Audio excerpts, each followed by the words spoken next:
The Apostle Paul's greatest desire was to get to know our loving Savior, Jesus Christ, much better. Would you like to know him? Listen to this devotional. That I May Know Him, a devotional by Ellen G. White. The Garden of God. For all flesh is as grass, and all the glory of man as the flower of grass. The grass withereth, and the flower thereof falleth away, but the word of the Lord endureth forever. 1 Peter 1, verses 24 and 25. If our minds are open to the impressions of the Spirit of God, we may learn lessons from the simple and beautiful things of nature. I feel oppressed in the crowded cities where there is naught for the eyes to look upon but houses. The flowers are to us constant teachers. The shrubs and flowers gather to themselves the properties of earth and air, which they appropriate to perfect the beautiful buds and blooming flowers for our happiness.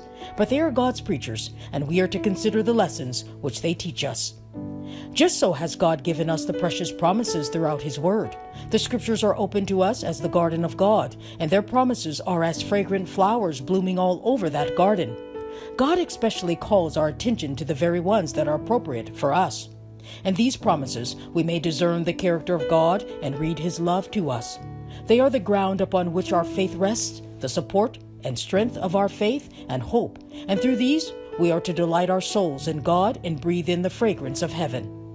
Through the precious promises, He withdraws the veil from the future and gives us glimpses of the things which He has prepared for those who love Him.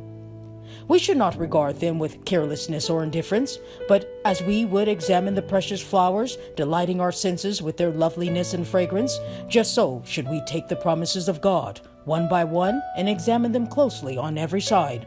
Take in their richness and be soothed, comforted, encouraged, and strengthened by them.